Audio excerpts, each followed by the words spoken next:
سودی لین دین کا وبال۔ صحیح مسلم شریف میں حضرت جابر رضی اللہ تعالی عنہ سے مروی ہے کہ رسول اللہ صلی اللہ تعالی علیہ وآلہ وسلم نے سود لینے والے، سود دینے والے، سود کا کاغذ لکھنے والے اور اس کے گواہوں پر لعنت فرمائی، اور یہ فرمایا کہ وہ سب برابر ہیں، یعنی وبال و گناہ میں کوئی کسی سے کمتر نہیں۔ امام احمد، ابو داؤد وغیرہ حضرت ابو ہریرہ رضی اللہ تعالی عنہ سے راوی ہیں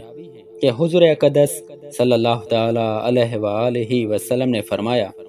لوگوں پر ایک زمانہ آئے گا کہ سود کھانے سے کوئی نہیں بچے گا، اور اگر سود نہ کھائے گا تو اس کے بخارات پہنچیں گے،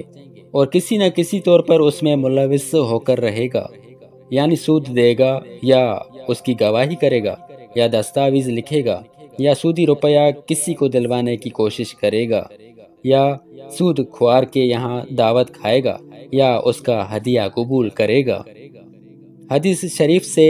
صاف عیاں ہے کہ سود کا تمسک لکھنا بھی موجب لعنت اور سود کھانے کے برابر ہے، تو خود اس کا معاہدہ کرنا کس درجہ خبیث و بدتر ہوگا، اس کا اندازہ ادنا عقل والا بھی لگا سکتا ہے۔ اسی لیے رسول اللہ صلی اللہ تعالی علیہ وآلہ وسلم نے فرمایا، سود کا ایک درہم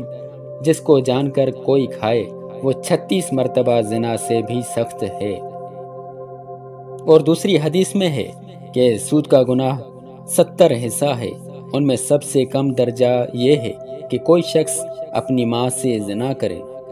اور انہیں احادیث کریمہ سے یہ بات صاف طور پر معلوم ہوتی ہے کہ ہر وہ ملازمت جس سے سودی کاروبار سے کسی طرح کا واسطہ پڑے حرام ہے، مثلا رجسٹروں میں صرف اس کا اندراج یا حساب کتاب کی درستگی یا سودی تمسکوں کا لکھنا یا ان کی تصدیق کرنا یا ان کی جانچ پڑتال کرنا کہ یہ سب خلاف شرع ہے، اور ان میں ملازمت خلاف شرع امور کو رواج دینا، اور حرام میں اعانت ضرور حرام۔ قرآن کریم کا ارشاد ہے، وَلَا تَعَاوَنُوا عَلَى الْإِثْمِ وَالْعُدْوَانِ، گناہ زیادتی میں ایک دوسرے کی اعانت نہ کرو، ناجائز امور میں کسی کا ساتھ نہ دو۔ پھر جس طرح کسی ظالم نے کسی کا ذریعہ رزق تمام و کمال چھین لیا یا دبایا کہ اگر وہ مظلوم اسے نہ لے تو وہ اس کے اہل و عیال سب فاقے مریں، ناقابل برداشت مشقتوں میں گریں، اور اس کا وہ ذریعہ رزق یا مال حلال کذب صریح کے بغیر یا بلا رشوت دیے نہیں مل سکتا، تو اس ظلم و وحشت سے اپنے آپ کو اور اپنے اہل و عیال کو بچانے کے لیے غلط بات کہہ دینے یا لقمہ حرام اس کے منہ میں ڈال دینے کی رخصت و اجازت ہے۔ یوں ہی اگر سود دینے والا حقیقتاً کسی شرعی مجبوری کے سبب دیتا ہے تو اس پر لازم نہیں، فتاوی رضویہ بحوالہ در مختار۔ اور اگر بلا مجبوری شرعی و سود دیتا ہے، مثلا تجارت بڑھانے یا جائیداد میں اضافہ کرنے یا اونچا محل کوٹھی بنگلہ بنوانے یا اولاد کی شادی میں بہت کچھ لگانے اور اپنی جھوٹی شان و شوکت دکھانے کے واسطے سودی قرض لیتا ہے تو وہ بھی سود کھانے والے کے مثل ہے۔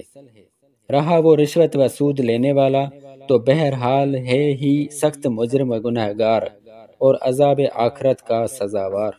فتاویہ رضویہ وغیرہ۔ بھی ہمارے چینل کو سبسکرائب کریں اور روزانہ نئی اپڈیٹس کے لیے بیل آئیکن پر کلک کریں۔